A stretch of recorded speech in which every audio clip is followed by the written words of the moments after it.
Good evening, folks, and welcome to another episode of Disguise Coverage, the only podcast in existence that gives you an equal amount of blueberries in each muffin. I'm your host, Anthony Prohaska. Find me on Twitter at pro__ant. That's pro, two underscores, ANT. In tonight's episode of Disguise Coverage, we are looking forward, not looking forward and like, oh yeah, hopeful, but looking forward literally in terms of what the Bills' offseason plans look like from a roster standpoint, a coaching standpoint, free agency, the draft. And the reason we're doing that here on January 25th is because, as I think we all know at this point, the Buffalo Bills have been eliminated from the NFL playoffs after suffering a pretty crushing and soul-snatching defeat at home to the Cincinnati Bengals. And that's going to be kind of the jumping off point for tonight's episode as we sit and really diagnose in detail where the Buffalo Bills go from here. Again, as a team, as an organization, from coaching staff decisions to roster moves and decisions, and really kind of plotting the course for what this offseason looks like and really setting the table for the future deep dives that will come as we move forward here on the show in terms of positional breakdowns and really grading everything out for this past season. And then again, looking forward to potential free agent targets, draft targets, needs, priorities, all of those pieces. Just I'm still very I did the film room last night with Eric, and I'm still like wishy-washy on even like being here and doing a show. It's I didn't think it would be unrealistic for the Buffalo Bills to lose, but I think, and I think this is a sentiment that's echoed, throughout the fan base. It's the manner in which they lost this game and the questions that have been brought up because of it. And the Buffalo Bills are now in a position where, last year 13 seconds was absolutely soul crushing as well, and a miserable way to go out in a game.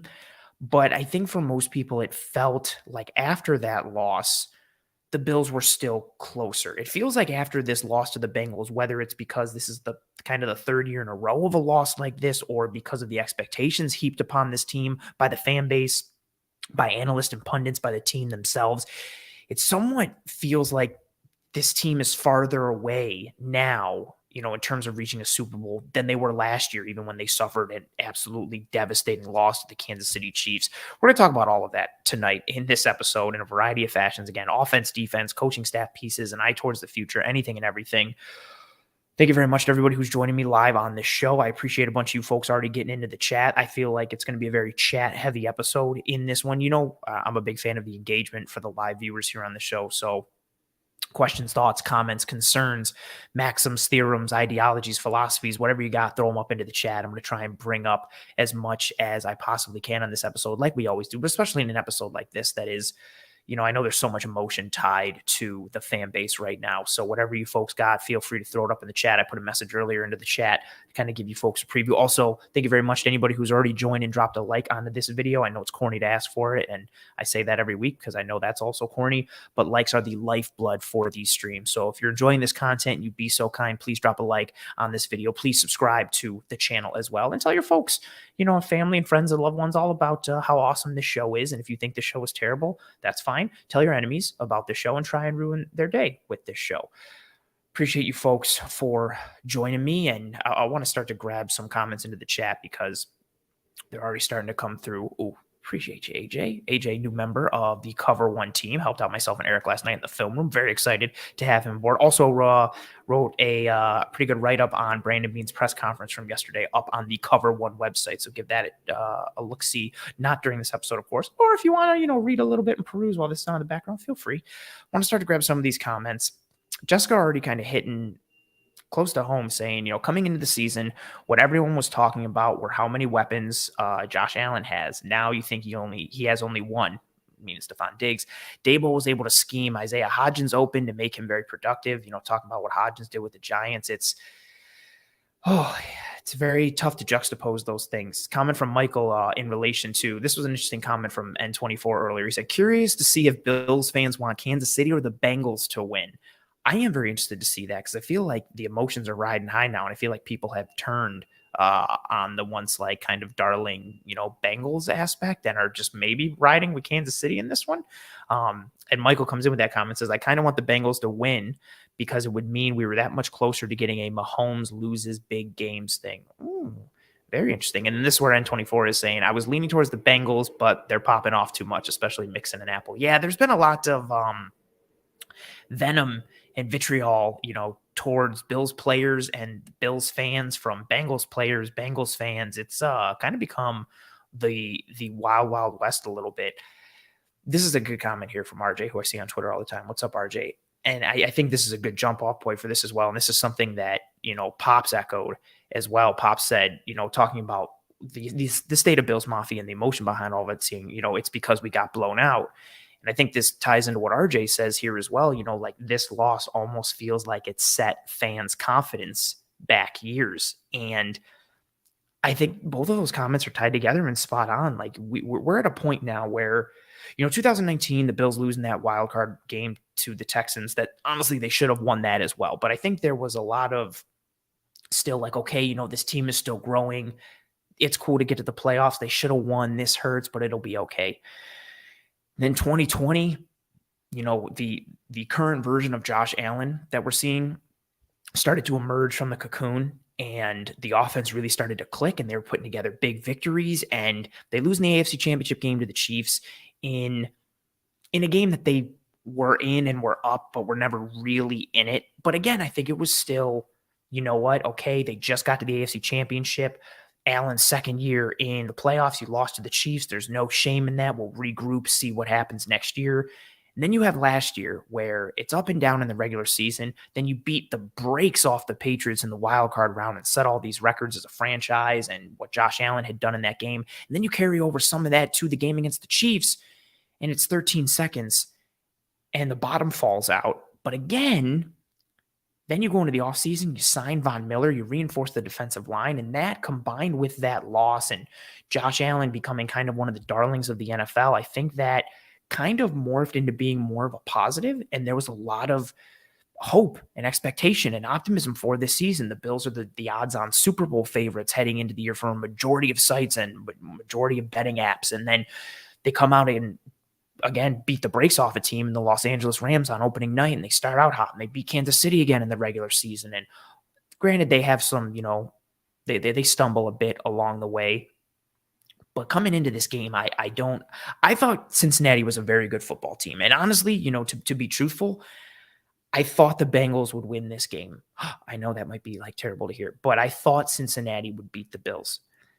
But I did not expect them to beat the Bills in the fashion that they did. And I think that has led to a whole new type of conversation, a whole new type of question that is being asked about this team from top down, and you've got a fan base now that a year ago or in this offseason, Brandon Beane was still the wizard and what this roster could be. And now the conversation is switching a little bit. And it's like, well, let's bring up all the mistakes that Brandon Beane has made. Let's bring up the mistakes of the coaching staff. And what does this roster really look like?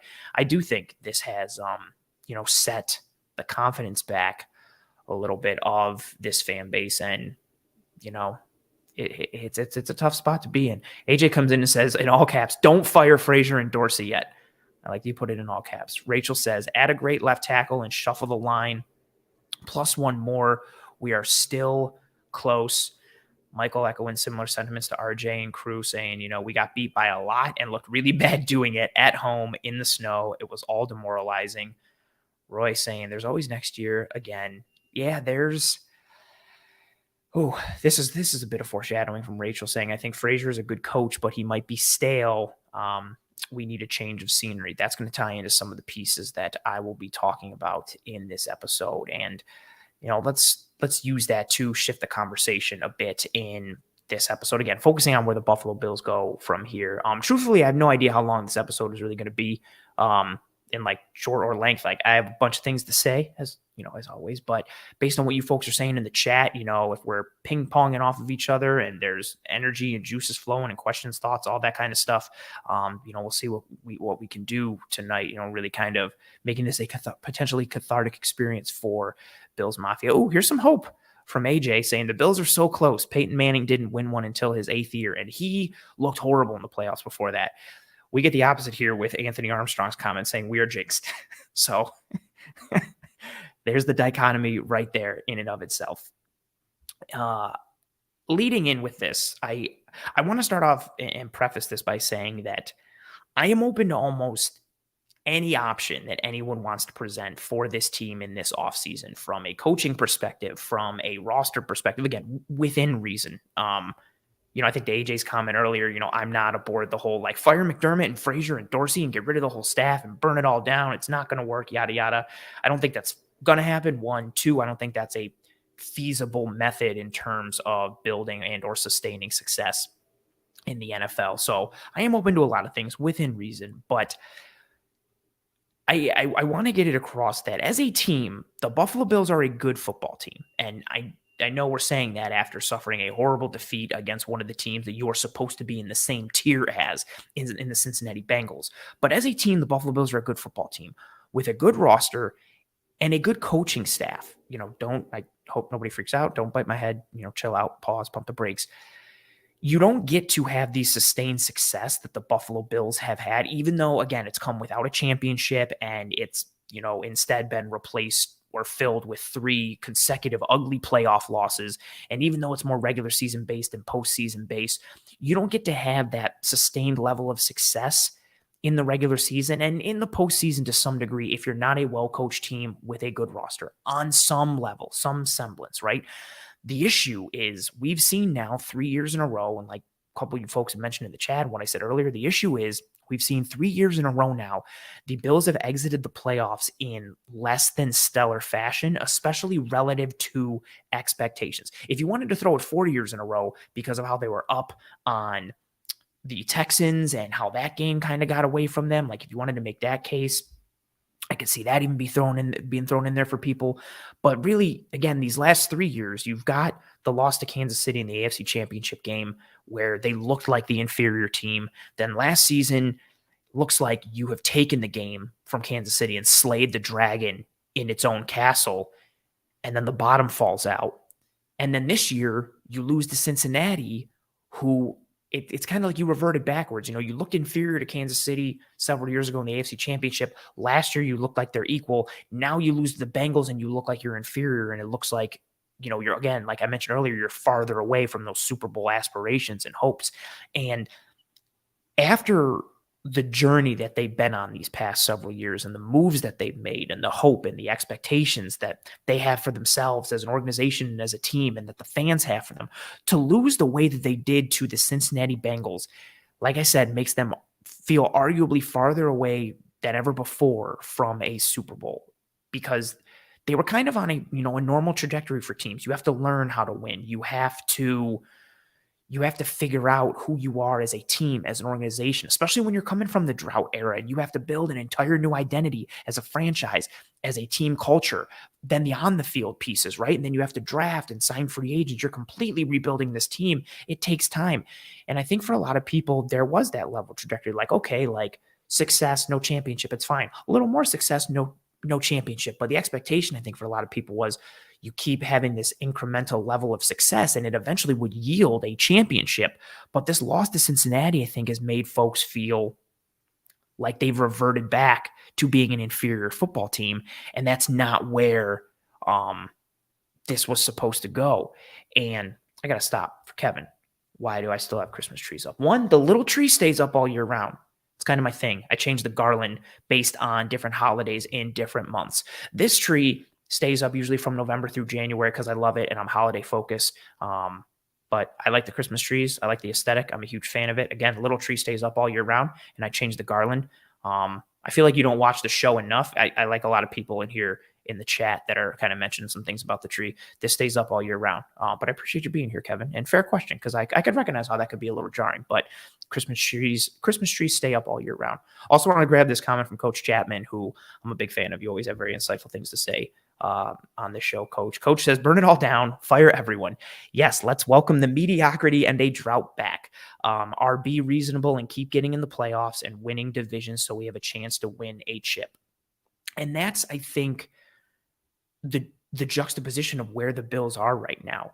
Because the way they lost to Cincinnati was not supposed to happen this year. Like the loss in general, but especially losing in that manner.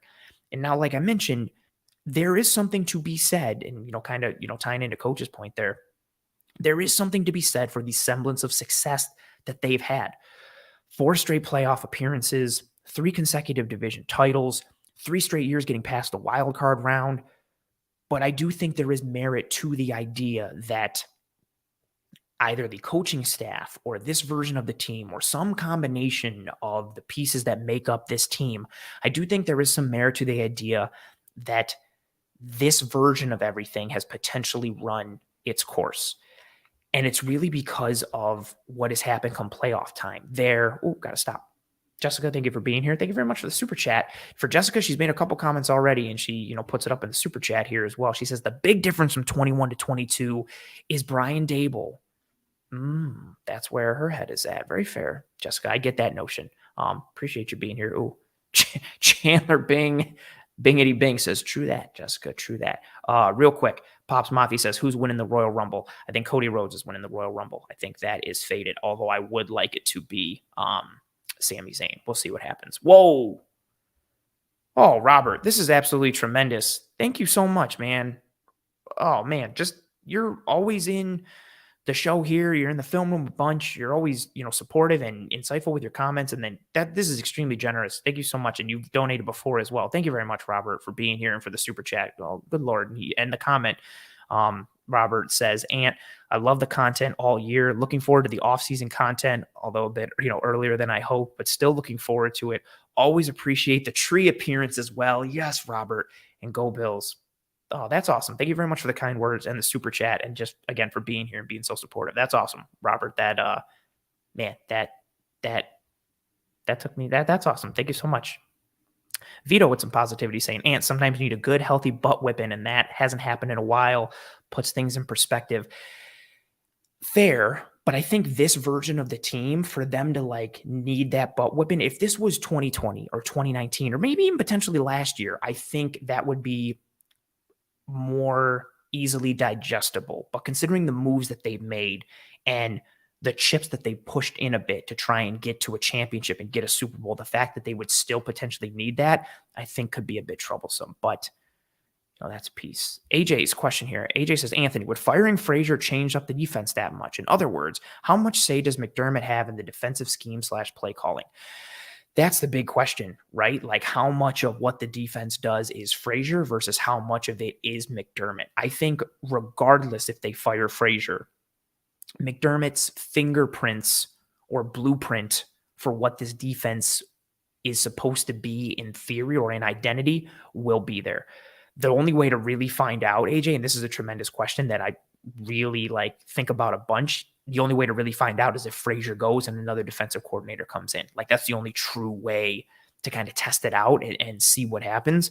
I do think Frazier and McDermott are very, very much on the same page in terms of how they view defense, how they want to attack, how they want to go forward. And that role in terms of McDermott having his hands, in the defense, I think that's going to continue. Now, how much it does based on whoever the defensive coordinator is, time will tell if they potentially move on from Frazier.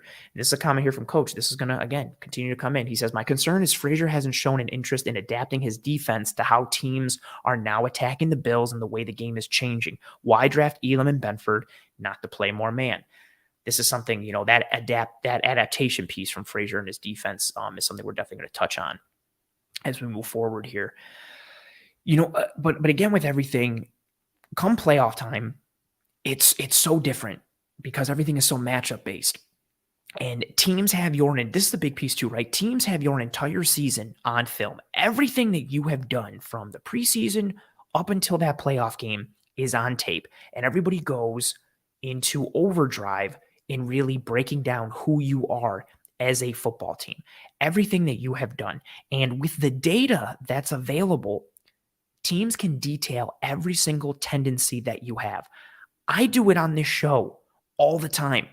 I'm breaking down film. I'm bringing up advanced metrics, showing you, okay, this is who this team is as a unit. This is what they like to do in this situation. Here's a specific player concept they like to lean into. This is, their tendency to run pass out of shotgun on 3rd and long, and so on and so forth. And I'm just a guy, right? And I do this on this show and on Twitter.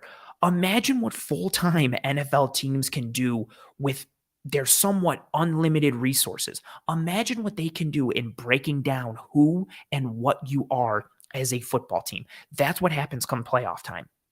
Your weaknesses get magnified, or can get magnified. They can get amplified and exploited. You need to be able to lean into versatility and limit predictability. Your decision making, your game planning, your in-game adjustments have to be on point, because if they're not to some degree and you get exposed and you lose, you're done. There is no self-scouting and course correcting for next week or fixing it down the road. You're done. Single elimination. It's over. And I think that is what has been the most troubling piece about this coaching staff. It's been their failure or failures in these areas year after year after year in the playoffs. And I don't think that's all on coaching. There are some roster issues that I think impact the decision making and what we see on the field, which we are going to get into as we move forward here.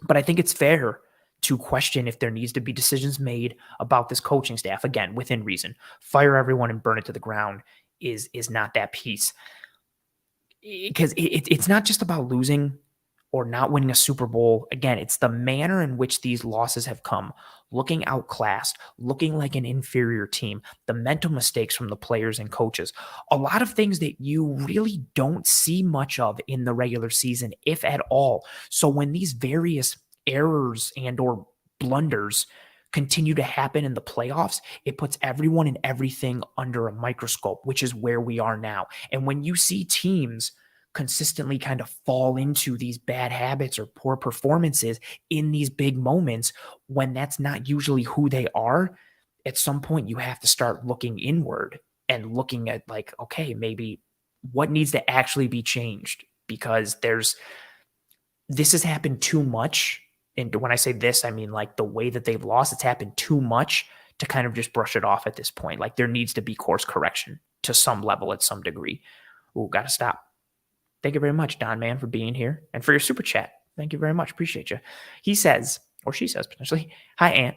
I watched all the games up until Green Bay, and the offense looked spectacular. Quick throws and everything nice. What the heck happened after that?"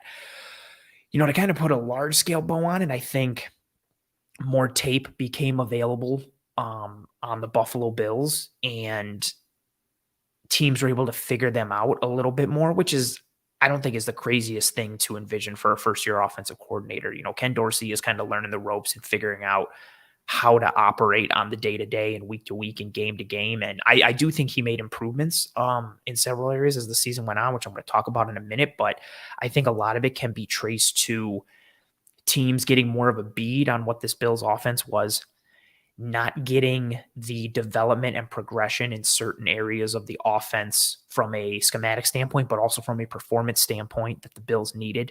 And then also some of just the disjointed nature and design at the core of what this Bills offense was. I think those factors, along with a couple others, and obviously some more variables as well, combined to form this like amalgamation of not greatness for this Bills offense.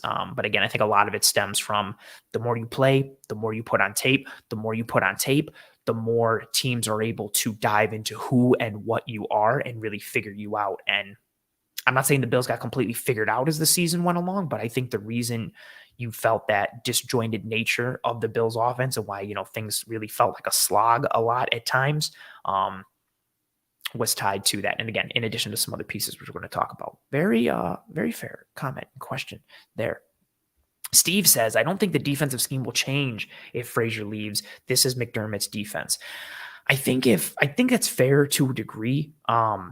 You never know. I think you could see potential tweaks in terms of, a new DC comes in and maybe he's in the same mold of like, okay, you're going to be a 4-3 over front and we're going to run nickel 90% of the time and we're going to disguise coverage. on the back end, and we're going to use a light box or 7-man boxes, but you might see other dials turned up in terms of the kind of blitzes that they use or when they use them or the types of coverages they use in certain situations, like the play calling, play to play basis. I think you could see a change. So the structure and overarching theme may stay the same. Again, I also don't think Sean McDermott's going to bring in a guy who doesn't do what he wants. Like Sean McDermott wants to be a 4-3 defense. I don't think he's going to bring a new coordinator in who's the guy's like, hey, I run a 3-4. McDermott's going to be like, sweet, welcome aboard. No, he's looking for someone who is already within the tree that, he operates from. But I do think you could see like wrinkles and stylistic differences while still being in McDermott's defense, but you could still get different tweaks and wrinkles and dials turned up and down, which honestly I think is what is needed. On the whole, this defense has been a successful defense. They've just had issues with matchups from certain perspectives, which again, we're going to get into. So it's not always, the most horrible piece. Man, I'm going through the comments and just seeing people rip on Dorsey. It's just, oof, very, man, that's rough. That is rough. Let's stay on the offensive side of the ball. Let's talk about Ken Dorsey. Let's talk about this Bills offense as a roster, as a grouping, as an entire unit, right? Take a drink of water real quick. Oh, actually, good question here from Coach Chapman. He says, didn't McDermott coach under Jim Johnson, who was a man-heavy blitz philosophy? I don't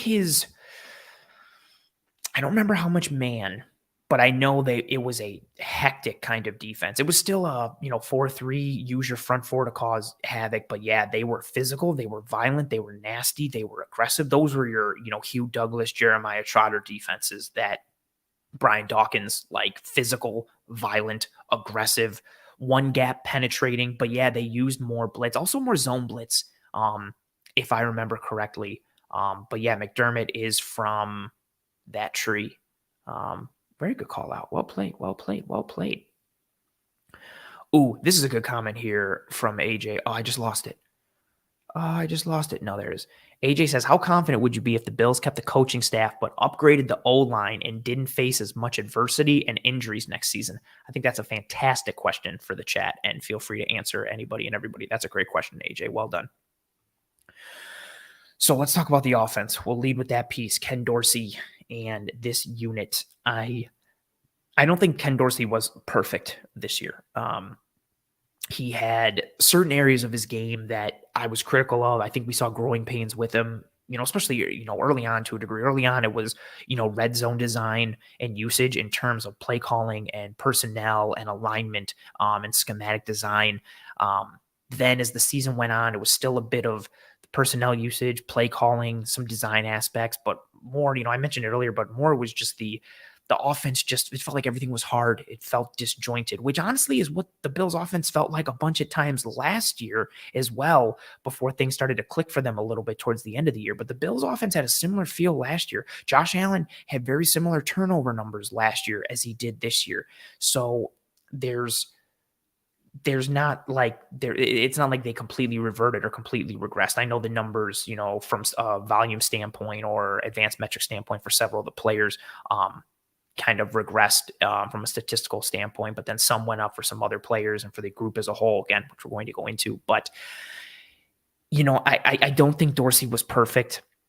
Like I said, even when things worked, they felt hard. It felt like so much of this offense, from a design standpoint, but also from an execution standpoint, just fell onto the shoulders of Josh Allen. It felt like so much of it was like, okay, here's the idea, Josh, go figure it out. And that was happening too much with this team. But on the year, again, if you look at things holistically, this Bills offense was third in points per game at 27.7. They were second in offensive DVOA, which is an improvement from last year when they were 10th. To get into the nitty gritty of it, this year they were second in passing DVOA, 11th in rushing DVOA. They were first in third down conversion rate. They were second in points per drive. They were second in offensive yards per drive. They were second in offensive drive success rate, which measures the percentage of series that result in a first down or a touchdown. On the whole, throughout the year, though, they did struggle in the red zone. Early on, it started out schematically. Josh Allen also played a role with his turnovers. They finished in the bottom grouping of the NFL in terms of red zone DVOA. I do think there were positives from the season as a whole, offensively, and from Dorsey as the season progressed that can point that you can use to kind of point to the notion of him returning and potentially improving in year 2 as an OC. Now, that's not guaranteed that he's going to get better, or even if he does, where and how and what is he going to lean into? And I understand the frustrations with him. I genuinely do. And I share several of them. I don't think he was perfect. There were areas that I was critical of, whether on Twitter, whether on the show, whether, breaking down film of Ken Dorsey that, again, I wanted to see improve and I hope could potentially improve. But I do think he got better as the year went on, although there were still growing pains and some warts that didn't go away. But I think there's too many variables and moving parts for all the blame to be placed onto one person.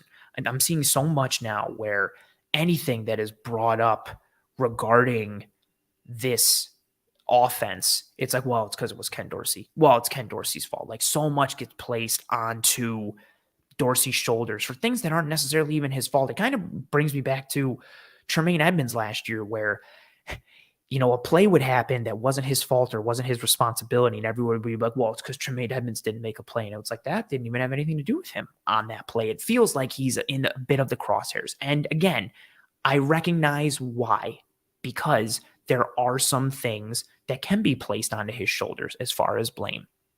And, good point here from Coach, who says, everyone forgets our frustration with Dable because of how the season ended. Remember McDermott talking about we need to run more. There's recency bias. I think that's a huge piece. The way the season ended last year against New England and against Kansas City, people forgot about the struggles to start the year against Pittsburgh, the struggles in the middle part of the year and what they looked like against Jacksonville, or even going into that game in New England in week 16, 17, where that game was basically for the division.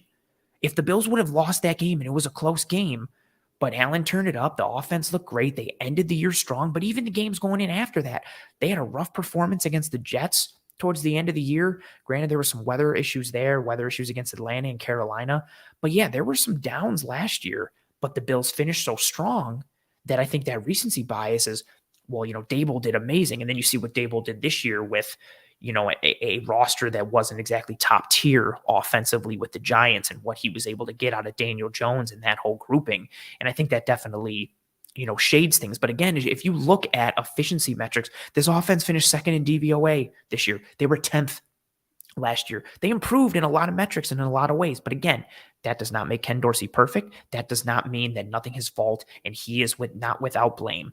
I think a big piece of it, again, is with football, there's too many variables and too many moving parts for all the blame to be placed on one person, whether it's a coach, whether it's a player, or even a position grouping. We're going to talk about the offensive line in a minute, and I know the offensive line was poor against Cincinnati and was very up and down in this season. I don't even think, and I was critical of them coming into the year and critical throughout the year. I don't think you can even look and be like, well, majority of the problem here is the offensive line's fault. There's too many variables and too many moving parts to pin sole or majority blame on one singular entity. Yes, some of the struggles in this Cincinnati game were due to Ken Dorsey, just like there were, struggles throughout the year that can be placed onto Ken Dorsey's shoulders. I also think some of it is on Josh Allen to a degree. He's got that bloodlust to his game, which is what makes him him. He wants to max, and I've said it on the show before, he wants to maximize everything out of every single play. It's what makes him, instead of sliding down, he runs for it on 1st and 10 and he's already got 15 yards. And instead of sliding, he puts his shoulder down and he runs through a linebacker. That same thing in his brain that makes him do that is the same reason, they're up 17-3 against Miami. And instead of taking the check down underneath and just getting 5 or 6 yards on first down, he pushes it downfield when he might not need to. He wants to maximize everything on every single play. Part of my issue with Dorsey is I think Dorsey is also similar to Josh Allen. So Josh Allen is like living up here, and Ken Dorsey's like, yeah, I'm going to match that. Like Ken Dorsey is very like ultra aggressive. He has a little bit of that bloodlust. He wants to attack. He wants to be aggressive. I think Ken Dorsey needs to be more of that calming or collected figure, either vocally or with his play calls, to keep, the wild horse that is Josh Allen under control at times. because Josh Allen is, and I don't mean this negatively, like he's a bit of a dice roll as a player. I hate player comps, but he's got that Brett Favre aspect to his game. He can make a play that will amaze you, and you, oh my God, what an amazing play. And then he'll make another throw or a play, and you're like, oh my God, what a stupid play. Why would you do that? And Brett Favre did that all the time. He would make throws that were one of one, and then he would make a throw that no other QB in their right mind would attempt, and it would get picked off. That's just the nature sometimes of who they are. Oh, gotta stop. Robert Lee comes in and says, I'm 33. Again, I gotta stop. Robert, you're super supportive again. And thank you very much for the super chat. Robert says, I'm 33. I don't quite remember the Kelly years, but I remember the JP Lossman and Friends era vividly. I'm willing to let our 26-year-old QB and first-year play caller develop. That's a fair point too, right? Like if you fire Ken Dorsey, someone new, I mean, maybe potentially like you promote Joe Brady. I'm just not saying what I would do. I'm presenting options, but do you bring in a coordinator from the outside who's more proven? Okay. If you do that, okay. How much of the offense is changing? Okay. How much does Josh Allen have to learn? How much does the offense change? What terminology is differing? Like how comfortable is Josh Allen going to be? I think part of the disjointed nature of the offense this year was, even though there were some similarities to what Dable was running, this was a new offense. Josh Allen had to learn this offense and get more comfortable with it in terms of what it was in identity and scope and in a vacuum and on the large scale. If you bring in a new OC, how much does that, I don't want to say how much does that set Josh back, but how much of a learning curve does he have to operate on, and how much does that potentially hinder his play and the rest of the offense? There are, again, pros and cons to everything. But very fair comment there, Robert, letting Josh continue to develop, which he still is. Josh is still developing. And, Ken Dorsey being in his first year. So, you got to potentially give him some opportunity to, develop as well. Steve says, stop quoting that DVOA crap. Our blowouts before the bye cover up how bad we became after the bye. Tua is also MVP if you look at his best 4 games. DVOA doesn't have to do with like looking at your best 4 games. DVOA is an efficiency measurement of your team based on situations, based on opponent, relative to situations and aspects that other teams face throughout the entire year. So it puts everybody on an equal plane and then charts and measures it off of that. I'm a huge fan of DVOA. I'm sorry you do not feel the same way. I mean, I also use a ton of game film and tape to back up everything I say. I just merge it and marry it with metrics to kind of put a holistic picture together, but to each their own. That piece of good comment here from Robert. Robert says, I don't think anyone watches Josh and thinks he isn't too aggressive. But when the line collapses immediately and free runners tee off, and then, you get on to Diggs and Diggs gets separation, what's he supposed to do? 1,000% there. Comment here from Coach. There's a lot of good comments coming in. He says, Dorsey needs to give Josh more layups and scheme to get Diggs the ball when the D tries to take him away. That's a big thing for me with Ken Dorsey, right? Like you hear this verbiage thrown out a lot. Oh, like this team's going to press their easy button or use the easy button. What was Ken Dorsey's easy button this year? Like, I think you can ask that question and not know the answer, or have 10 people give you 10 different answers. I don't think there was enough layups, like Coach says, and there wasn't enough presence of an easy button. It just seemed like there was too many times where everything was just hard and everything was have to read it out and make a play and make a play and make a play. It seemed like there wasn't enough easy buttons. There weren't enough layups to that piece. Oh, like Enigma says, Dorsey enables Josh to be too wild and erratic. Yeah, I think they play off of each other a little bit with that aggressive nature. But again, some of the decision-making is still on Josh, right? He is still the one at the end of the day. He's the trigger man. He's the one who decides where the ball goes. Now, unless Dorsey is literally in his ear and is like, hey, this is the play call, forget everything underneath and push the ball downfield. But for what we do see from this offense, like some of it is on Ken Dorsey, some of it is on Josh Allen and his decision-making and the ability to, stay in Super Saiyan too long, and or Ken Dorsey to potentially enable that. That's a piece for what we saw from the offense this year. The offensive line. Yeah. Coach says Dorsey's easy button was Josh, go make it happen. Not good. Fair. I think in an ideal world, I think he wanted to rely on kind of the RPO action, the RPO game, especially for what we saw early on. But even me, like I'm sitting there and like, again, I don't want to deep dive too much and get caught in the weeds in this one. But like thinking of what the easy button was, you need to have that. Like, what can you come back to where at the end of the day, like, okay, this is going to work. Break glass in case of emergency. I thought it was going to be the Josh Allen run plays. We saw success with it this year. I thought we'd see more of it in this game against Cincinnati. I thought that would be the easy button. Some QB pin and pull, some bash, some counter. I thought that would be worked in a bit more. Or some, I think Dorsey's biggest easy button, if I had to go with one, was just, like sail concepts and floods, trying to get the intermediate ball working. But it wasn't consistent, and it was an aspect of the game that I think you can sit back and analyze and really try to figure out, because there really wasn't one. Potentially. The offensive line, it's been mentioned several times. This was a group that I had concerns about coming into this year. I mentioned it a ton in the offseason as, one of my biggest storylines, one of my areas of need going into free agency, going into the draft. I banged the table for the Bills to take Dylan Parham in the third round, when instead they took Terrell Bernard, much like I did the year before, when I think myself and everyone in Bills Mafia wanted the Bills to take Creed Humphrey instead of Boogie Basham. But nonetheless, here we are. I had concerns about the viability and sustainability of the offensive line.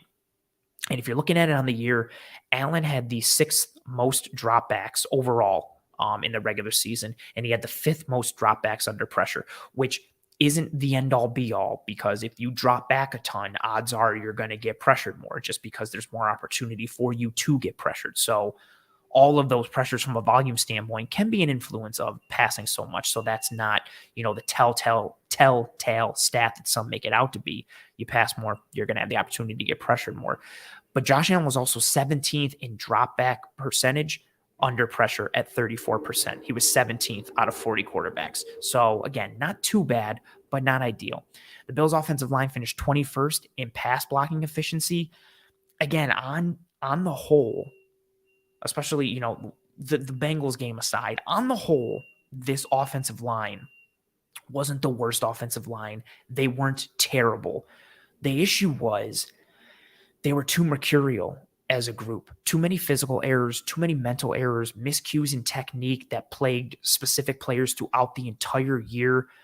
And you saw vulnerability from almost everybody on the offensive line, some more than others. But it wasn't just like, well, they have a weakness at, and I'm not calling out anyone in particular, but they have a weakness at right tackle, or and yeah, they're a little light here at left guard, but everything else is solid. No, 1 week right tackle was a vulnerability. The next week it was left guard. The next week it was right guard. The next week it was right guard again. The next week it was left guard, and then left guard, and then right tackle, and then Dawkins would have a miscue, and it just seemed like it afflicted everybody at some point in some way. And on top of that, this Bills offensive line had too much vulnerability versus top-end talent, and it seemed like it was easy to take advantage of them in big games and big moments. In, harkening back to the Cincinnati game, Lou Anarumo was really able to pinpoint the weaknesses in this Bills offensive line, and just with personnel and alignment be like, okay, this guy is a weak spot inside. Cool. I'm going to take this edge rusher, line him up, head up on this guy. I'm going to attack him.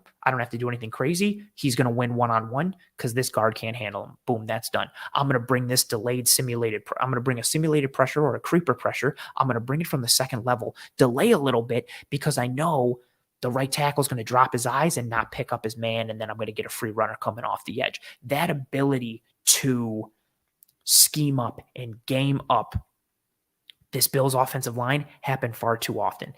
And again, I had that concern coming into the year. And then what didn't help was an offseason full of inconsistencies from a gelling standpoint. Spencer Brown had the injury in the offseason. He didn't get a ton of training camp time, practice time, preseason time. Roger Saffold had, I believe he was in that car accident or whatever it was that caused him to miss some time. He didn't get the opportunity to fully gel. Spencer Brown played a lot of this year banged up. Mitch Morse missed some time.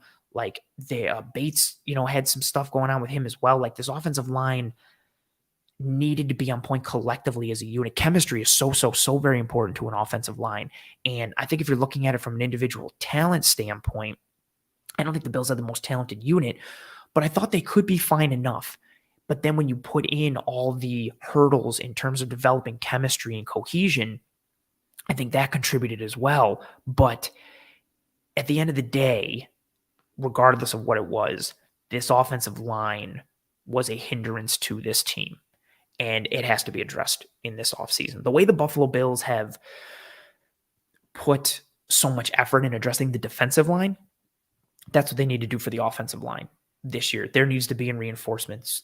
There needs to be reinforcements. They need to invest in this position group, not just for 2023, but for beyond. This is a group that needs some youth, needs some quality depth, and needs to start to lock up some viability and sustainability for not just 2023, but for the years going forward.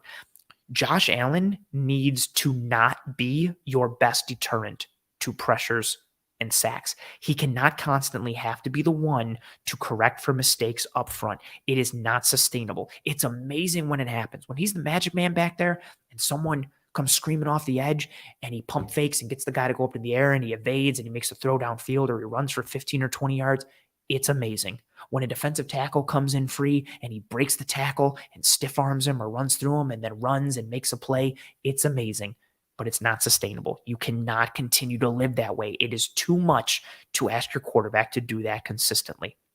Not to mention a better offensive line also potentially helps the run game, which has gained importance again in today's NFL, like I potentially predicted it would, and like I've been banging the drum for. The run game has made its way back into mainstream relevance once again in the NFL, not from a volume standpoint like it did previously, but from an efficiency standpoint. You have to be efficient running the football. You have to be effective running the football. You have to pose a threat or make defenses pay for inviting the run. I think the offensive line also helps that piece.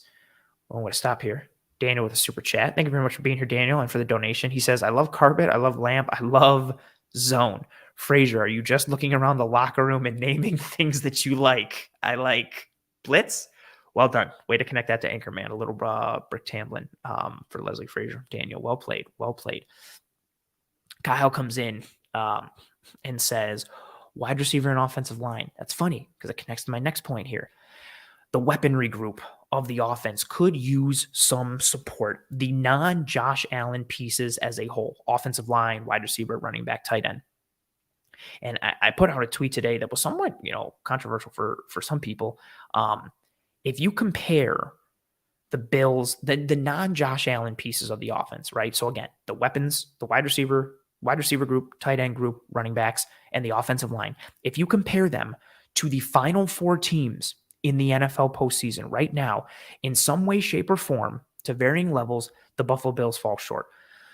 With what San Francisco has with Debo and Ayuk and Kittle and CMC and Trent Williams and the other pieces on their O-line, what the Eagles have with their elite offensive line and A.J. Brown and Devonta Smith and Dallas Goedert and even some functionality with like the juice they have at running back or what they can do with like Zach Pascal. I'm not saying that he's elite or anything like that. What the Bengals have at their weaponry group with Chase and Higgins and Boyd and what Mixon has done. And even some of their O-line spots when they're healthy, although even when they're healthy, they're not a great O-line. What Kansas City is able to do with Kelsey, the interior O-line, with Humphrey and Tooney and Smith, even though, again, Orlando Brown's had his struggles at times and Andrew Wiley has had his struggles at times, they still have a very strong quality interior. And then, you have some interesting skill set pieces that you can mix and match with, Juju and Mecole Hardman when he's healthy. I really like Kadarius Toney. There's all these pieces. Again, you can compare and rank differently, but if you compare the non-Josh Allen pieces of the Bills offense to the final four teams in the NFL, I do think the Bills fall short. Now, this does not mean they are without talent or they have a bad roster. It just means look at who made the final four in the NFL, right? And then look at the Bills roster and tell yourself we were playing a game, who, if you could put your own team together and pick, you could put an offense together and you could pick anyone from the final four teams in the Buffalo Bills.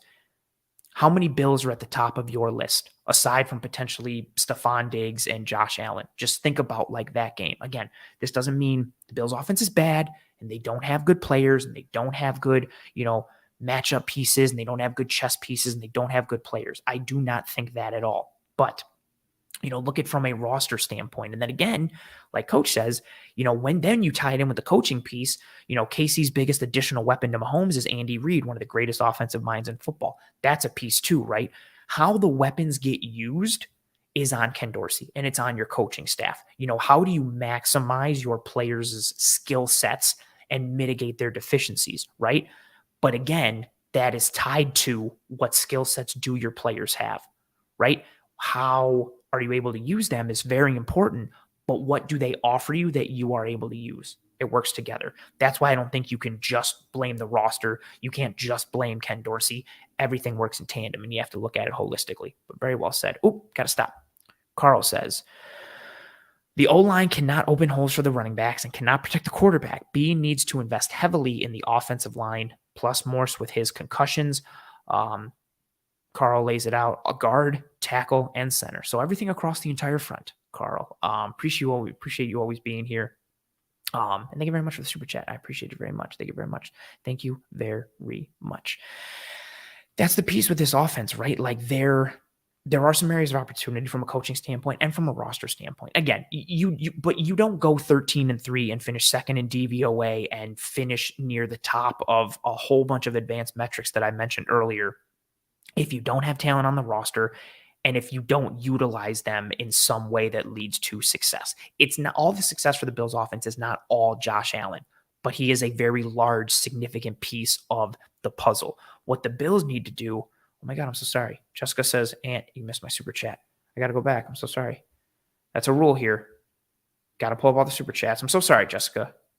Thank you very much for your super chat, and I apologize for missing it. Jessica says, you can't expect the O-line to block for 5+ seconds most plays. That ties into it, but I do think they've been vulnerable, on the interior, a bunch of letting up quick pressure, into Josh Allen's face. But again, Josh has had the ability to navigate that at times. It's just a lot to constantly ask him to do that.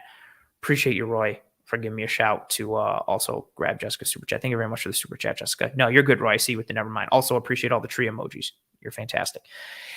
So it's a focus for this offense has to be this offseason of, you're not trying to limit Josh Allen. You're not trying to hold him back, but you need to make life easier for Josh Allen in some way, shape, or form.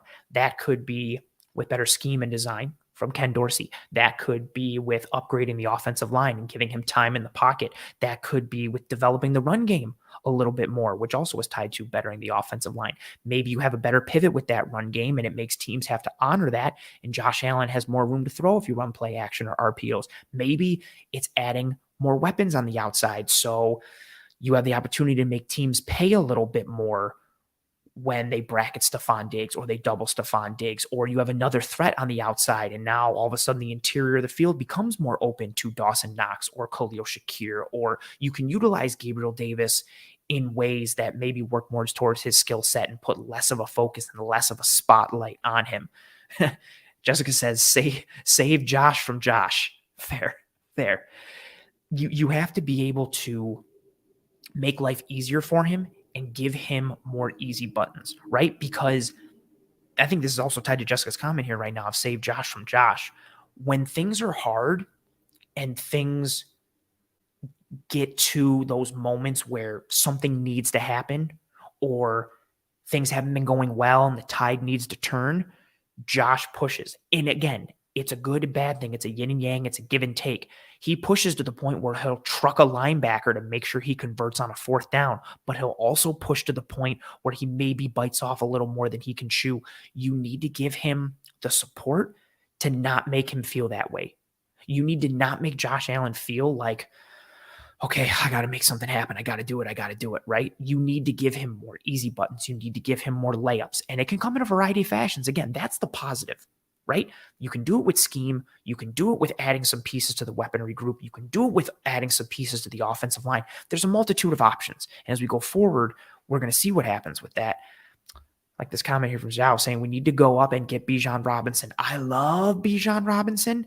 I'm not a huge RB in the running back in first round, but I don't care. I love Bijan. I also would have taken Kenneth Walker and Breece Hall in the first round last year. So no problems from me there with that. Yeah. Ooh, Jessica says the biggest problem with RPOs is Josh chooses himself. That's a fair comment. One, thank you again for your super chat. But also, if the run game isn't functioning, Josh is kind of forced to pick certain options because the potential downside of an RPO, the defense can dictate to you what you're supposed to do. So if it's a run pass option and I'm Josh Allen and I'm told if the tree stands there, hand the ball off, right? Or if the tree comes forward, pass the football, right? Whatever the tree does, that's what I'm supposed to do. So defenses can choose one way or another. If they want you to keep the ball, they're going to make sure that guy, does what he needs to make you keep that based off of your rules. If they want you to throw the ball, they're going to make sure their guy does what he needs to make you throw the ball based off of those rules. So that's what can get tricky with the RPO piece. In addition to, you put the offensive line in kind of like this limbo Bermuda Triangle situation where like they're run blocking, but also might need to like pass protect. Like it kind of puts them into this will they or won't they type of thing. It's an extra layer or extra challenge piece for the offensive line, even though again they are run blocking with it, but it adds another layer that if you don't have a quality O-line, it could potentially get a little murky. But yeah, they need to help Josh Allen. That's the moral of the story, I think, for this offense. Last offseason, so much of the focus was spent on the defensive side of the ball with Daquan Jones and Tim Settle and Shaq Lawson and Jordan Phillips and Von Miller and the reinforcements that they brought to that side of the ball. Now they need to give a little tender loving care to the offensive side of the ball. And again, it can come in a variety of ways. The Bills have a true number one wide receiver, one of the best wide receivers in football, in Stephon Diggs. They have, at worst, they have a top 5 QB in Josh Allen, but top 3, top 2, top 1 if you're feeling a little frisky. So you got a really great guy at that spot. You have a tremendous trigger man. They need to round out this offense with more B+ and above talent wherever possible, which again is easier said than done. Everybody wants to do that, right? Everybody's sitting there going like, let's add more top tier talent to our offensive side of the ball this year.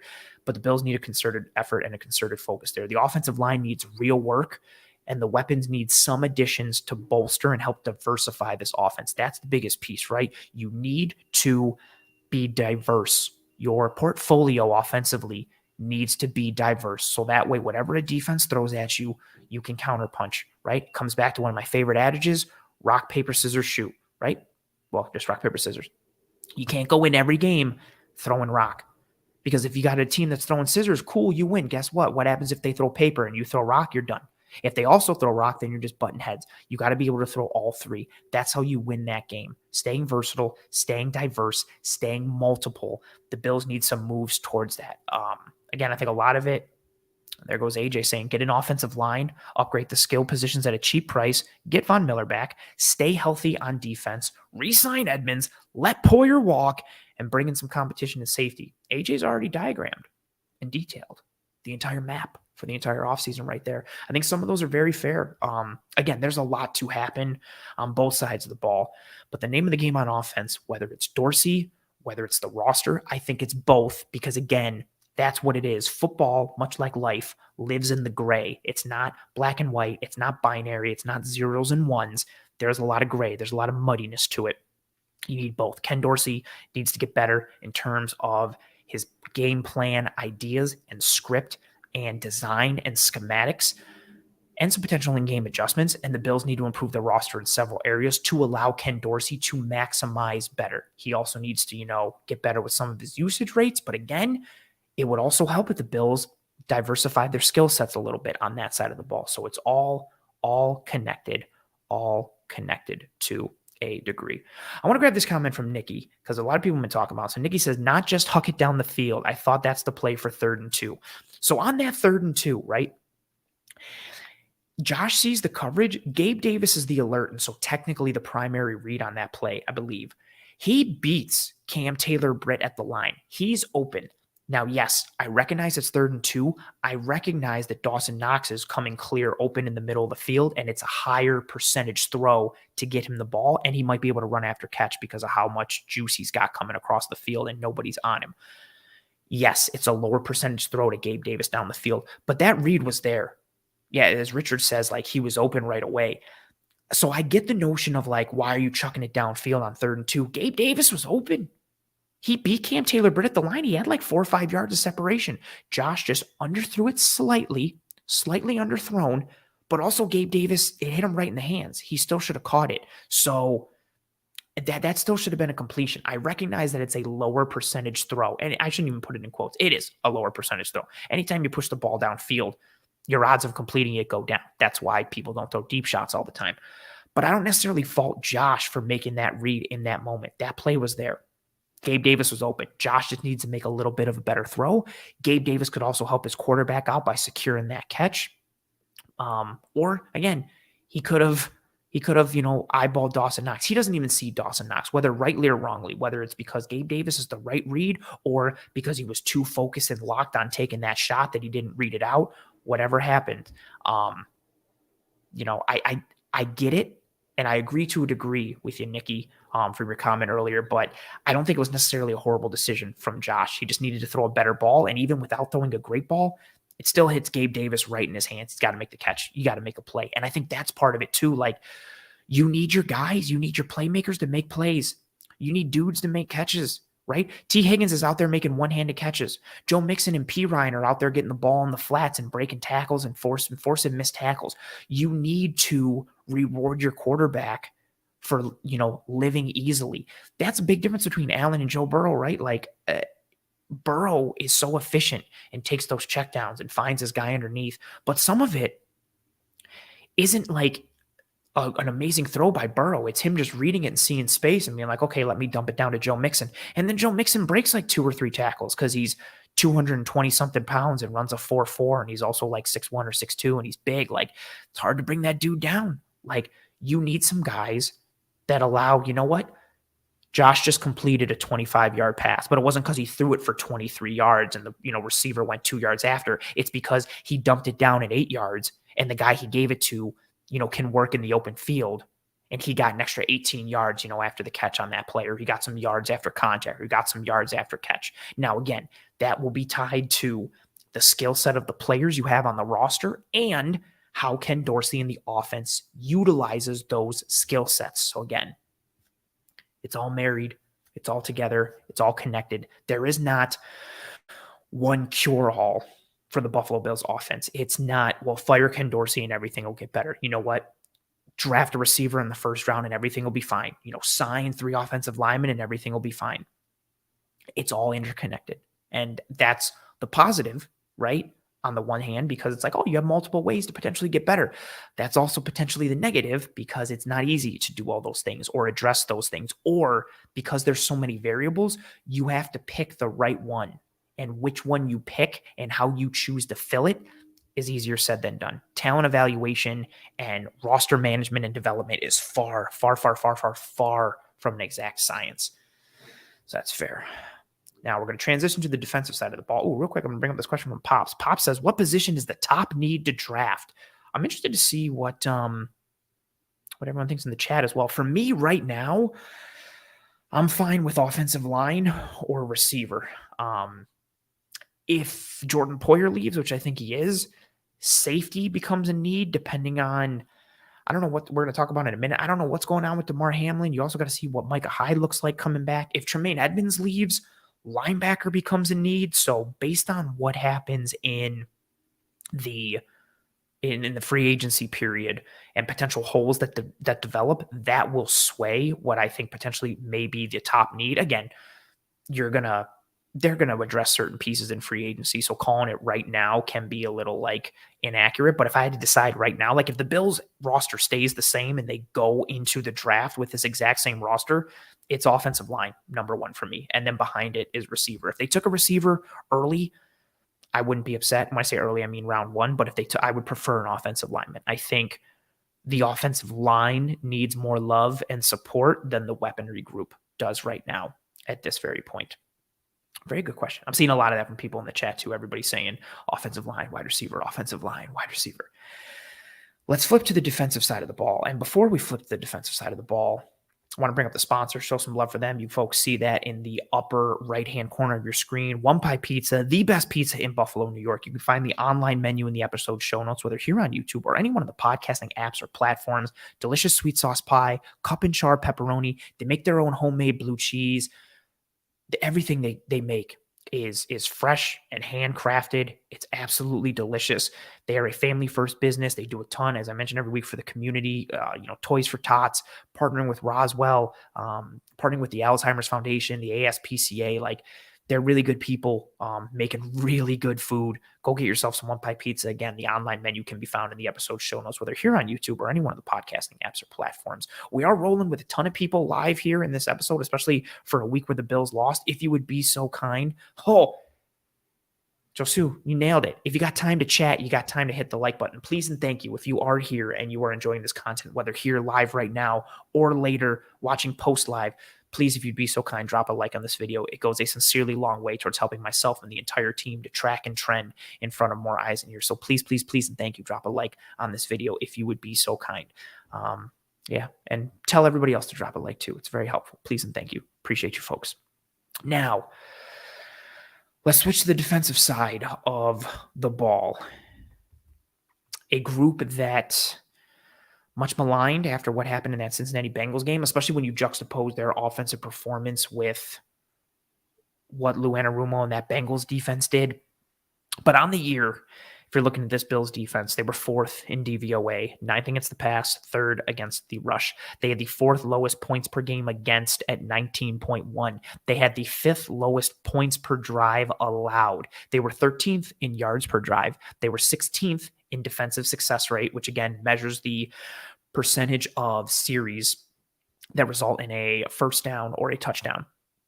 They had the 7th lowest EPA per attempt versus the run for an offense, which is good. Again, lower is better in that instance. And they also had the 8th lowest EPA per attempt versus the pass.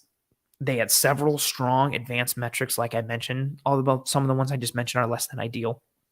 They weathered a multitude of significant injuries. It started on the interior. Ed Oliver got banged up to start the year. Jordan Phillips was banged up through a bunch of the year. Tim Settle was banged up. Again, like Von Miller goes down, you're getting Trey White back at some point, but he's not completely 100%. Micah Hyde goes down. Poyer was playing banged up. Milano was playing banged up. Benford goes down. Dane Jackson goes down for a bit. Like, there was a lot of injuries that this defense dealt with, and they still came out, towards the top end of a lot of advanced metrics. They are at the forefront of a lot of the defensive trends that you are seeing teams implement nowadays to slow down modern offenses. They've done so many things well each year, including this year. And despite that, here we are again questioning if the defense is actually good and if Leslie Frazier should stay or go. As Richard said, it was a terribly injury-riddled year. Oh, and Roy's coming through saying, I still say trade Ed Oliver and save all that cap space and get a pick or two in the process. Oh, Vito echoing similar sentiment, saying the Bills have the team to win a Super Bowl offensively, but not defensively, not the way they tackle and not the passive schemes. I got to bring up this comment from Jason because I saw Voldemort in it. Jason says, Anarumo going full Voldemort and living off the blood of unicorns. Interested to see his plan for Mahomes next week in their second AFC championship game against them. Very fair. Lou Anarumo, someone called in the film room last night, called him Lou Dini, which I thought was fantastic. Yeah, he's absolutely brilliant. There was a lot of ineptitude of the Bills defense against the Cincinnati Bengals. We saw, it almost seemed like they overcoached, like there was too much going on in terms of adjustments that they were trying to make and what they were trying to do. We saw them lean into certain things, like the 3-man rush, odd mirror concept with Matt Milano as the aggressive spy, or them going with man coverage across the board, or them going with cover 2 or Tampa 2 and pressing at both outside corner spots and getting physical, much like what the Bengals did to the Buffalo Bills. We saw those things work, and the Bills just didn't do them enough with regularity. Instead, and again, I don't want to use one game as an example because on the whole, largely, for the last several years and for the majority of this season, this Bills defense was a high-quality group, despite the multitude of injuries in terms of quantity, but also in terms of quality that they endured and worked through, right? But this Bengals game, like you have a quarterback who is all about throwing with anticipation and reading the defense, right? Playing behind an offensive line that's missing 3 of its starters in a game that's in the snow and with a little bit of wind.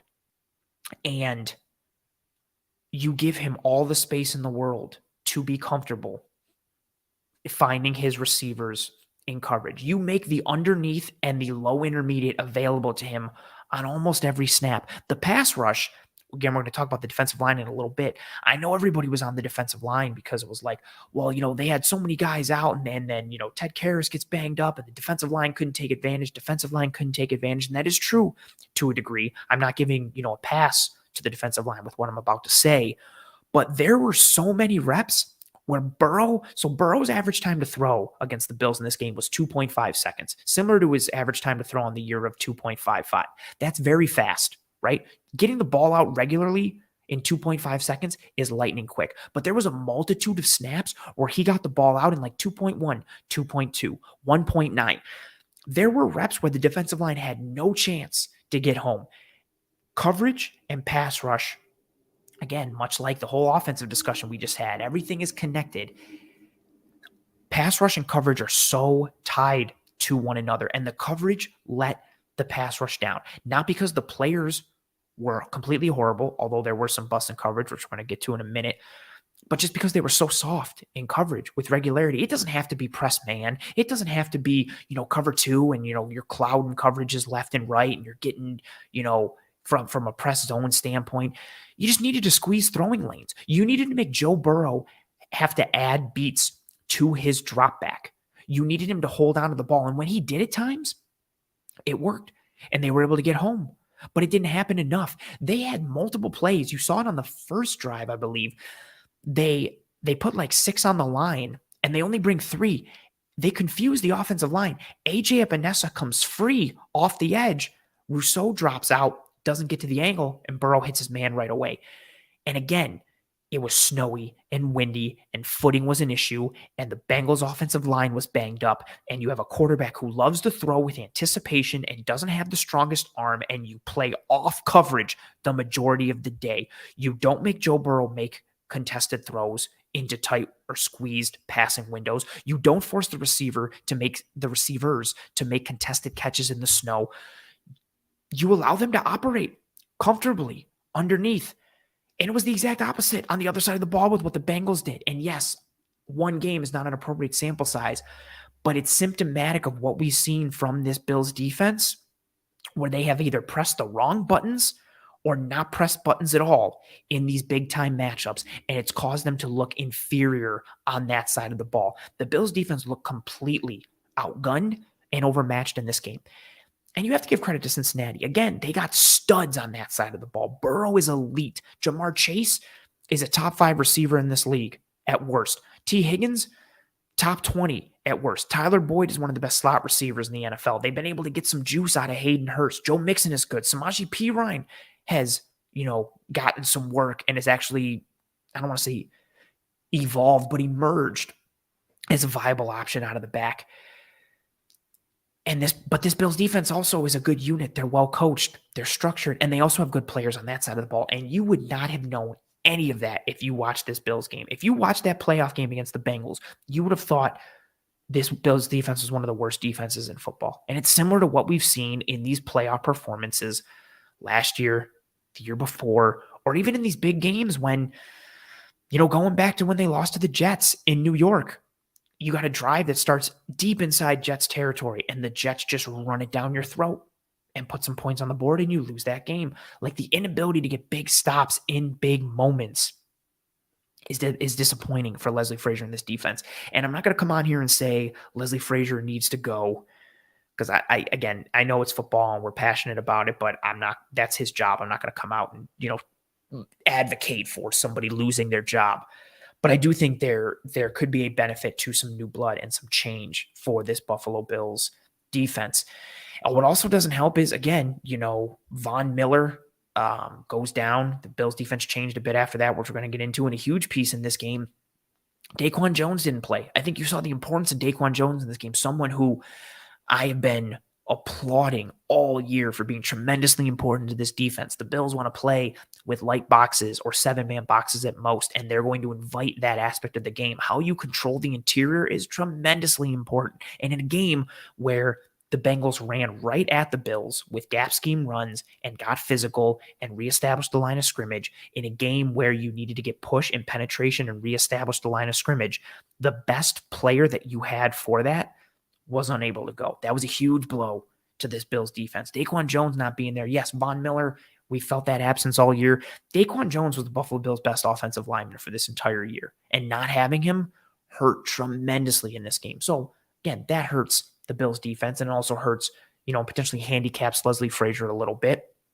But it's no excuse for how they operated on the back end and how soft they operated. And I don't mean soft from a physical standpoint. I mean soft like you're just going to give up 7 and 8 yard catches play after play after play. And then you add in the missed execution pieces, right? How many times did we see the ball dumped underneath and you saw missed tackles over and over again? And that's something that plagued this team all year. Again, it was huge versus Cincinnati, missed tackles and broken tackles. But on the year, the Buffalo Bills led the league in broken tackle plus missed tackle percentage at 15.6.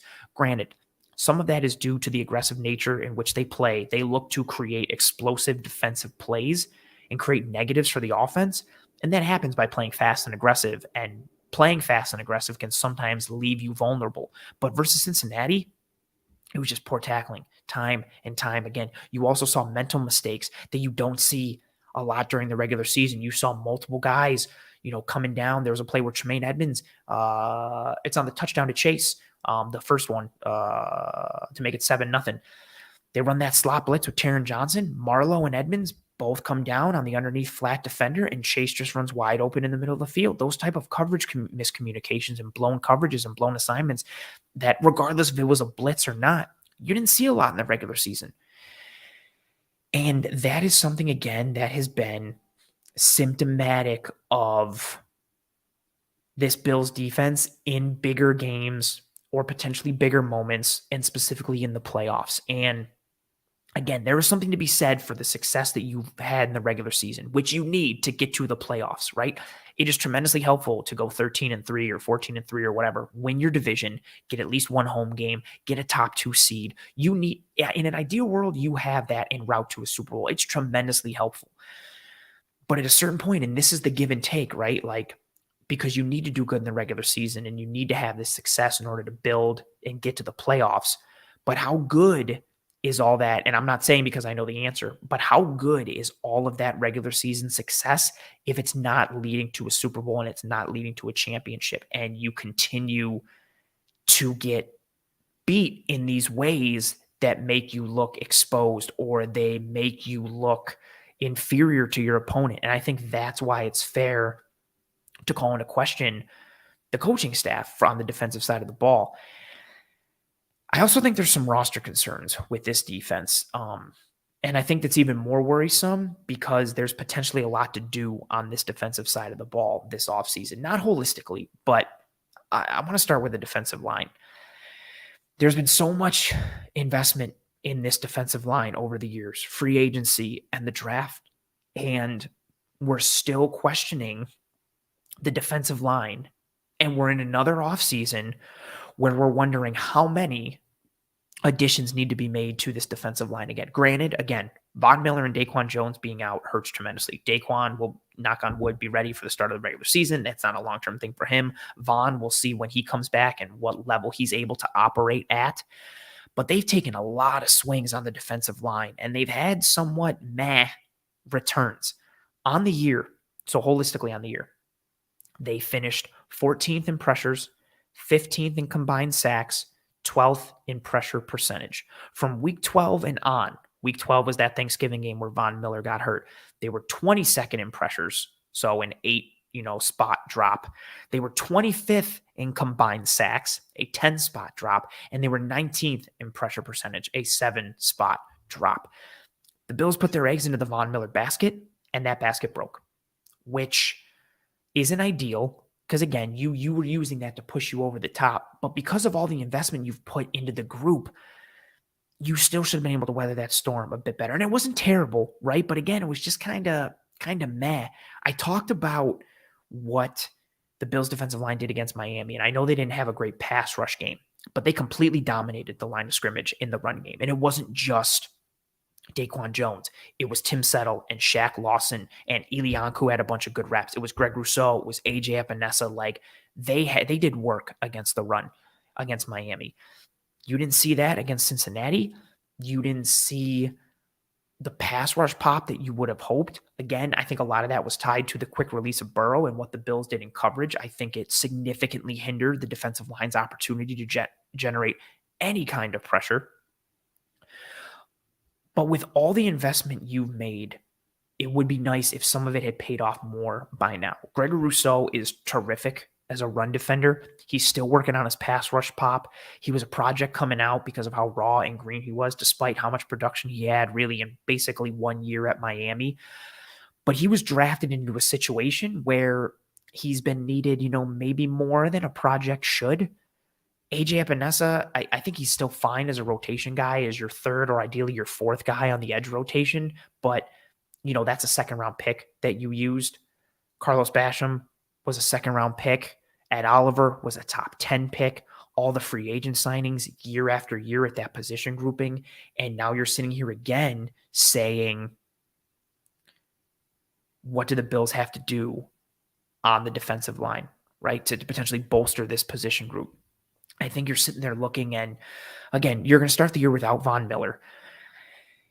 You need a legitimate pass rushing presence off the edge, not just to support the edge grouping until Von Miller gets back, but once Von Miller gets back. You need someone who's more proven on the edge. I would love it to be Gregory Rousseau, and it potentially could. He made improvements in his pass rush game this year. I don't know what the jump is going to look like from year 2 to year 3, but you need more of a consistent threat off the edge, someone who has experience with moves and pass rush plan and game planning in game and adjustment and being able to get to the quarterback in a variety of ways. You need that piece on the edge.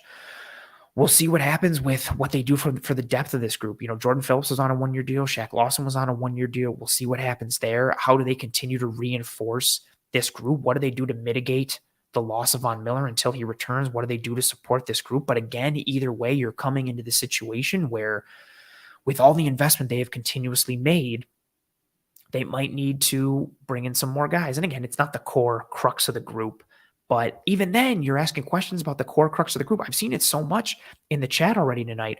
How many people are, clamoring for Ed Oliver to be traded or clamoring for him to play better? I think he's been better than everyone's potentially giving him credit for, but I will agree that he hasn't performed to the level that you would hoped he would have performed to, given where he was drafted and given the importance that he has to this Bills defense. So if you have questions about the core guys, imagine what other questions you have about that grouping as a whole. And that's just on the defensive line. Then you get into the linebacker situation. I'm not going to get into the full Tremaine Edmunds discourse here, but if Tremaine Edmunds goes, that becomes a hugely important spot, because Tremaine Edmunds' spot and the way he plays it is so important to this Bills defense. That becomes a huge priority. And then where are you looking? Are you looking in the draft? Are you looking in free agency? Are you going to trust that much mental and physical responsibility to a rookie coming in? What do you do in that regard if Tremaine Edmunds leaves? If Jordan Poyer leaves, that creates an even bigger question mark at safety that already exists. I mentioned earlier, what does Micah Hyde look like when he's coming back? Where or how does DeMar Hamlin factor in? Like, is he going to be able to play football again? Is it this upcoming year? If he does, what does he look like? Either way, you need to address the safety position. But if Poyer doesn't come back, now you basically have to address a starting position. What are you doing for depth at that spot after Micah Hyde and after a starter? Do you have to invest a first round pick or a day 2 pick in round 2 or 3? Like, where are you going in that regard? And this is a good comment here from Coach Chapman. Coach says, unfortunately, all the defensive ends the Bills drafted were all projects, not NFL pass-ready rushers. And that's a piece for me, right? Like, Carlos Basham was supposed to be the more pro-ready edge. And I think he's been the least effective. Yeah, he's been the least effective and the most ineffective of the edges that they've really rolled through there. He's shown some flashes at times, but it's been less than Greg Rousseau. It's been less than AJ Epinesa. And yeah, to your point, like, you draft AJ Epinesa and then you ask him to shed all this weight and change his body type and completely redefine the way he plays the edge position while learning to play that way in the NFL. That's very hard. You take a player in Greg Rousseau, who again is very raw. The guy was playing safety and wide receiver in high school several years ago, and then basically had one full year of production at Miami playing an edge. He's still new to the edge position. He's still learning on the fly. So you've got those guys are supposed to like be your core players, but like coach says, like they're projects, they're still learning. And you're at the point with this window for the Buffalo Bills. I'm not saying the window's closing and that they missed their window and everything's coming crashing down and it's terrible and so on and so forth. But you have had a real opportunity to win a championship these past couple of years. And it could have helped you if the investments you made at the edge position were able to contribute more now. Now, yes, Greg Rousseau could end up being a monster next year, or AJ Epinesa could, or Boogie Basham could. We could be sitting here in 2024 being like, oh my God, the Bills have the best edge group in the NFL because of Rousseau and Basham and Epinesa. Like, this is fantastic. It doesn't change the fact that they could have used more from that position in 2021 and 2022 from the pass rush standpoint, right? And actually even from a run defense standpoint as well. Coach hit it on the head saying Epinesa was a strong side defensive end playing over the tackle or over the tight end, run first mindset and set the edge. Came from that Iowa defense, physical, again, playing much bigger. This was a dude that would line up inside like he was used to being a masher, and they wanted him to cut weight and become this technical, more speed kind of edge. He had to relearn how he played the edge position, and he had to do it in the NFL while developing, while also having to be a guy to contribute kind of right away. That's a lot to ask for, right? There's a lot of questions on this defensive side of the ball. And, gotta stop. Got super chat. Thank you very much for the super chat, Carl. Thank you to everybody who's given super chats tonight. There's been a lot. I appreciate you folks. Thank you so much. Carl says, yo, Ant, if the 2022 Bills were as healthy as the 2021 team, oh boy, would they have been able to win the Super Bowl with this roster and this coaching staff? There's so many variables. I don't think the season plays out the way it does if Von Miller and Micah Hyde are healthy. I don't think so. If you have Von Miller down the stretch and you have Micah Hyde down in the stretch, I think it potentially changes a lot. Now, granted, Cincinnati beat the absolute brakes off the Buffalo Bills, so maybe you could have added like Aaron Donald and Fred Warner, and it still wouldn't have mattered. I don't know how. It's hard to quantify if they would have been able to win the Super Bowl, but it definitely would have made them better. You don't add a player like Von Miller and add a player like Micah Hyde and not have it be better, right? Quantifying it and saying if it like would have meant they've been able to win the Super Bowl, I can't guarantee that or say for sure, but it definitely would have helped their odds significantly. I don't know by how much, but it definitely would have helped. RJ says, yes, if they were healthy, they could be legit undefeated. Even with all the injuries, they could have legit been undefeated. They lost in Miami with a ton of injuries coming in and everybody suffering heat stroke. They lost to the Jets on that last drive. They lost to the Vikings because of the chaos at the end of that game. Cam Lewis not getting the pass breakup on Justin Jefferson. Allen fumbling on the goal line. Like, then they go to OT and then Allen throws a pick. Like, they could have been undefeated with the team they had now. So imagine what would happen if they were healthy. But yeah, Pete says the same thing. You can argue we wouldn't have lost 3 regular season games without the injuries. Just an absolute different spot. Oh, good piece from Coach that I was going to get to as well. He said AJ Epinesa had 6.5 sacks. If you shore up the missed tackles, we would be talking about him differently.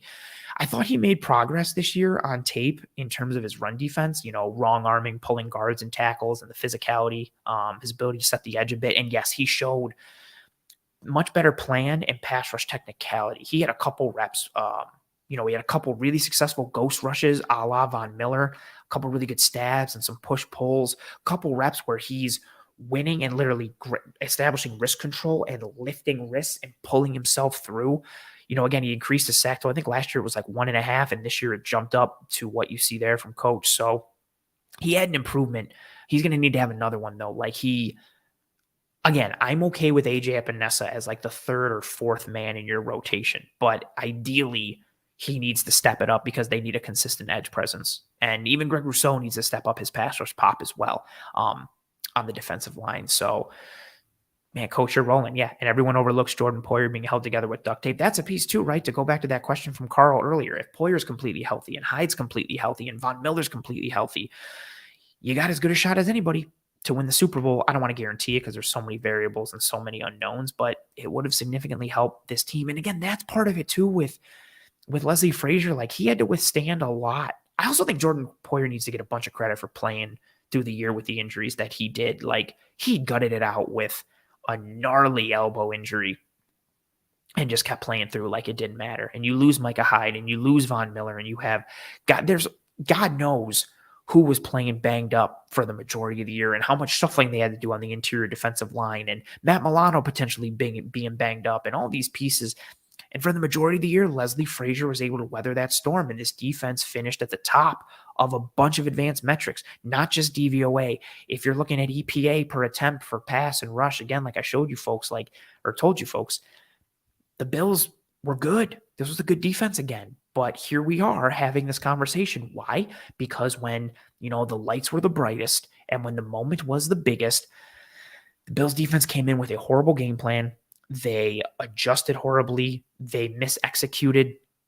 And I think that's part of it too, right? And tying it all together with the offense and the defense in this game, when you have that much failure on both sides of the ball and that much ineptitude, you have to start with the coaching staff. Just because the odds of like the 22 starters on offense and defense, let alone the backups, like all playing terribly, the odds of that is small or less than looking at the top and thinking, okay, what did the prep week look like? What did the game plan look like? What did the in-game adjustments look like? What did the calls look like? All of those pieces, like you have to start to look inward, or I'm sorry, not look inward. Of course you're looking inward. Look at the top down when you have a whole scale, large scale failure on that level in terms of performance. Because again, it's not just everybody would be disappointed regardless if the Bills won or if the Bills lost, I should say. Like, a loss is a loss. People are going to be upset, but it's what the loss looked like, how brutal it was, and just how inept they looked on offense and defense, and how much of an inferior team they looked like to the Cincinnati Bengals. Again, also tying it into, this is why sometimes it helps to get the 1 seed, because if you get the 1 seed, you're not playing Cincinnati last weekend. You are playing the Jacksonville Jaguars, and the Bengals are playing the Chiefs, and then maybe you're playing in the AFC Championship against one of those teams, and who knows, all of those pieces. But this is also a great comment too. I love this from Vito. He says, only one team wins, 31 lost. That's the nature of like this business. The odds of your favorite team winning the Super Bowl are minuscule every year. Who has the greater odds, like your one team winning or one of the other 31 teams winning? You're always going to take one of the other 31 teams. You take the field. The odds of your one team winning are so small. But again, that's why it's so important that you have to be so on point in the playoffs, because it is one and done. It's hard to win a Super Bowl. It is hard to build a roster for sustainability and success, and then have game plans week in and week out that are sustainable, that allow you to stay versatile and diverse and allow you to be multiple on both sides of the ball, so that you are as impervious as possible to opponent game plans and opponent tactics. It's hard, man, to win a Super Bowl. Like, even some of the best to have ever played the game, players and coaches, there's a ton of dudes who don't have rings who probably should have rings. It's hard to win a ring, right? But that's a good comment here from Devin saying, I think they just hit an emotional and physical wall. That's also a part too, right? I think so many people talked about the DeMar Hamlin piece or all the travel issues in that this year as being like a galvanizing or driving force for the Bills. Maybe it was the opposite at some point. Maybe it drained energy and, drained drive physically, mentally, emotionally, whatever have you. Maybe that contributed to, some of the lapses we saw in this game or lapses down the stretch. But at the end of the day, the Bills' performance in that playoff game didn't cut it. And it's not a performance that is unique to this one season or unique to this one game. It is something that has been symptomatic of this Buffalo Bills team in big moments, not just in the playoffs, and some other big games as well. And so again, that's why I mentioned in the beginning, I think it's fair to put almost anything and everything on the table from a roster standpoint, from a coaching standpoint. There isn't really, again, within reason, there are some things I would immediately shut down, but there's not too much that I wouldn't be potentially interested in listening to, right? Like, the odds of me, going full tilt with some of the things that people are throwing out there are, not tremendously high. But I think at this point, you should do this every offseason, but you leave no stone unturned when it comes to this team operationally and on the field, just because of what we've seen from, the Bills and how they've been bounced from the playoffs these last several years. And now you got to start to do that balancing act of weighing out the regular season success and what you've built and what you've sustained versus what do you need to do to get over the hump. Because it's impressive to be able to push your ball up the hill, but at some point you got to be able to get that ball to the top and get over to the other side. Continuing to push your ball up the hill and then get to the top and having the ball fall back down and run you over, that ain't the name of the game. And again, it's impressive and it's good to get the ball to the top, but at some point you got to get over the hump, and then it becomes, how do you get over that hump? And is sacrificing things to try and get over that hump worth the potential success that you've built or you could potentially continue to have that gives you the odds of potentially getting over that hump to start with?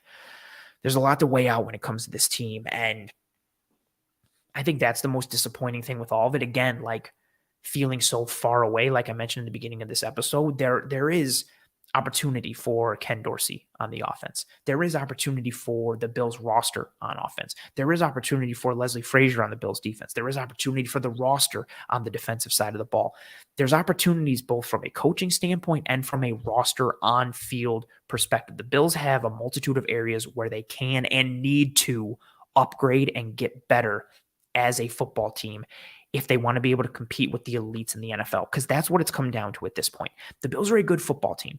This is a perennial playoff team and a team that, even honestly, I know people don't want to hear it if they just like run it back, and I don't really want to completely see that, on a large scale either, but the Bills have an opportunity to win the Super Bowl again if they just run this exact same team back. The issue is that opportunity isn't enough, because when they come up toe-to-toe with the other elites, they seem to be outgunned. They seem to be outmatched, whether it's from a roster standpoint or whether it's from a coaching standpoint. You have to remedy one of those or both of those. You can win with scheme, you can win with talent, or you can win with both.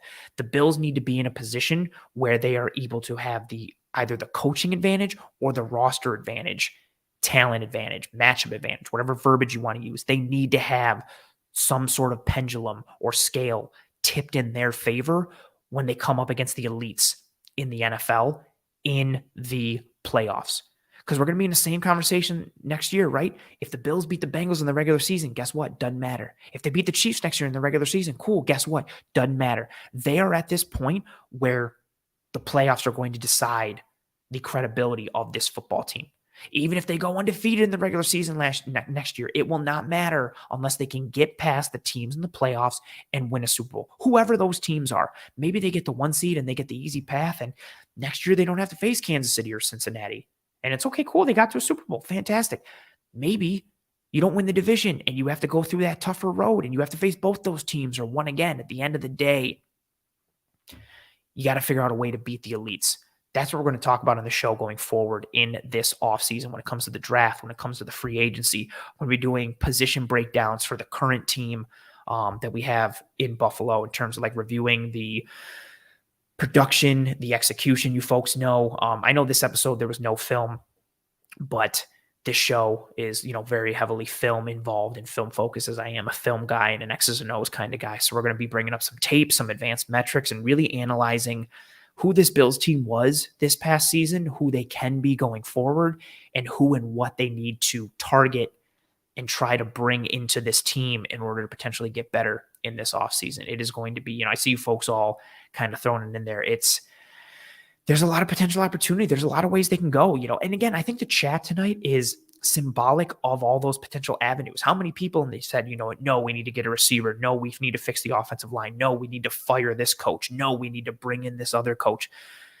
That is also part of what makes it feel like it's so far away, because there's so many things that need to potentially be remedied and potentially upgraded. Oh, appreciate you, Y. Thank you very much for the kind words. That's awesome.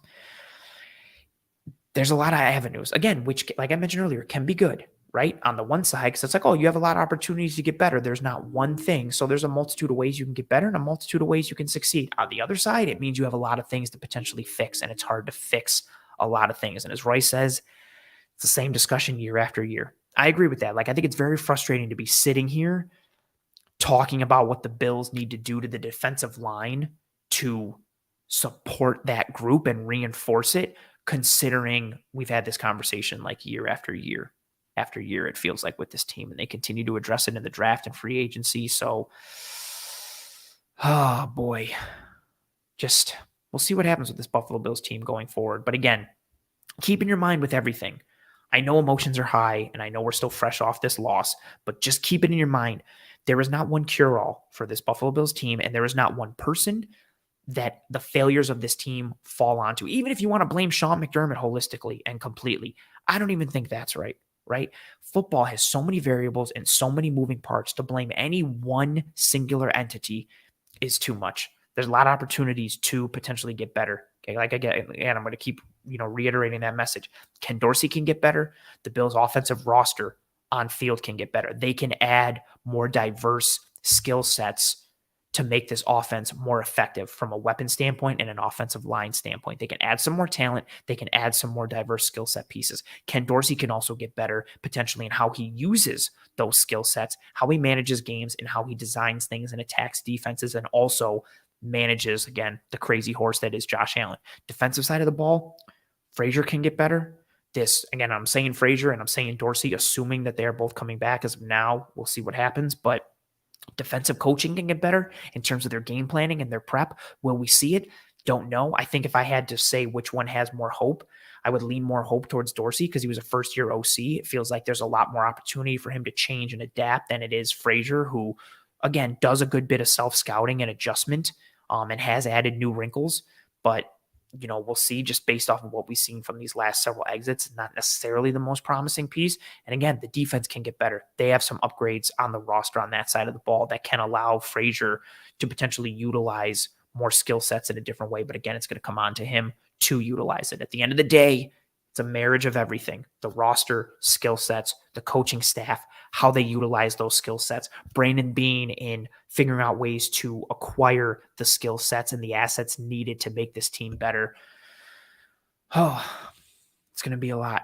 Coach Chapman coming right out and saying it. We aren't going to be as talented next year as this year. That is a fact. The rookies will need to contribute. We'll see what happens. It's going to be a very interesting offseason as the situation is a little different this offseason. The temperature has changed a little bit for this Bills team. We'll see what they do from a coaching standpoint. We'll see what they do from an offensive line standpoint, a roster standpoint. Either way, as every offseason, but this one is going to be one to strap in for and get ready. And we'll see what happens coming down the pike for this Buffalo Bills team and for this guy's coverage. I want to thank all you folks for riding with me on this episode. I didn't know how long we would go. I didn't know what the conversation would be like. I didn't even know how many people would join live because it's coming off a loss, and I didn't know if people wanted no Bills talk or they wanted to vent or whatever the temperature was. But thank you folks so much for riding with me. Whoever rode with me live on this episode, thank you very much. I greatly appreciate you. There was a ton of tremendous feedback, engagement, comments with one another, comments to myself, the back and forth. I want to thank everybody who gave the super chats, especially Robert for that tremendously huge and kind one. Thank you so much for your kindness, for your generosity. Thank you to Coach Chapman for all your insight in this episode. It was cool to kind of have a conversation with you, even though you were in the chat and I was up here live. Pops had a bunch of great comments. Honestly, I shouldn't even name anyone specific because there were a bunch of you folks who just had a lot of great insight and thoughtful comments as football watchers and as Bills fans. So thank you very much for making the show better with, you folks being here live and commenting, every one of you who was here live, whether you were just a number or whether you were in the chat. So I appreciate you folks. No, we're not going to 3 a.m., Roy, but I respect the hell out of you for potentially doing that. Oh, Coach Chapman saying, let's go, Ant, ready for some deep draft dive. I will be at the Senior Bowl next week. There will be no episode of Disguise coverage next week, I don't believe, because I will be at the Senior Bowl. But yeah, all, full steam ahead towards draft prep and free agency prep and prospect analysis and evaluation and scheme fit and skill sets and all that stuff for the offseason. Thank you very much, Vito. Vito saying great job. I appreciate you, Vito. Thank you very much. If you didn't watch this episode live, that's cool. Please drop a like on this video if you are watching this post live. For those of you who are still here live, if you haven't dropped a like already, please, and thank you, drop a like. It goes a long way towards helping the show to get in front of more eyes and ears. It helps the algorithm tremendously. So please drop a like on this video if you're still here live. If you are watching, post live, please drop a like as well. Thank you very much for your post live view for the audio only listeners on Apple Podcasts and Spotify. Thank you very much for your listen, your download, whatever have you. If you're listening on Apple Podcasts or Spotify, please drop a rating and a review in whatever app you are listening to. That goes a long way. It's the equivalent of likes for the live stream. So please drop a rating and review if you'd be so kind. Either way, podcast apps or here on YouTube, please subscribe to Disguise Coverage, the Cover One channel as a whole, if you also want to do that and check out all the great content across this brand.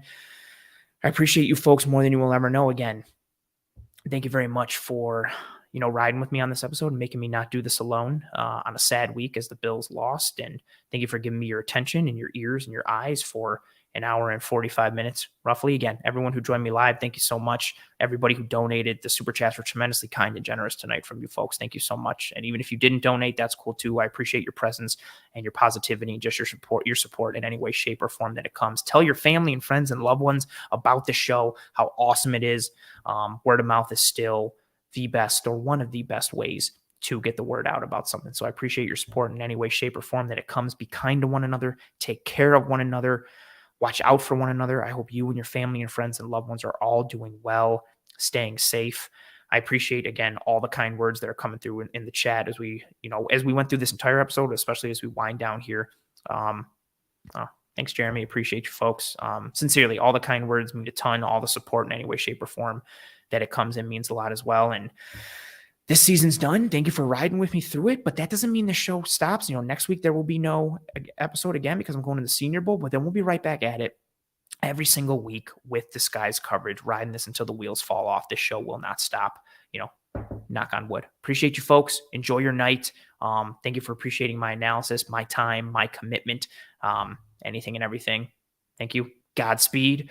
I will not see you next week. I will see you 2 weeks from now. Follow me on Twitter at pro__ant. I'm going to be putting out a bunch of college prospect tape towards the back end of this week and then all next week, and then Senior Bowl practice stuff and just ins and outs of everything. It's going to be an awesome time.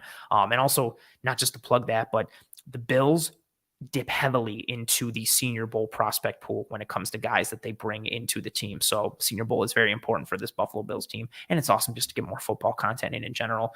This intro has gone super long, but it's because you guys are so fantastic and I have to be positive. Godspeed. I will see you in 2 weeks. And as always, I'm going to stop. Devin says, will the tree be here next week? 1,000%. The little one, definitely. The big one, maybe not. We'll see. You're going to have to tune in. Godspeed. Go Bills.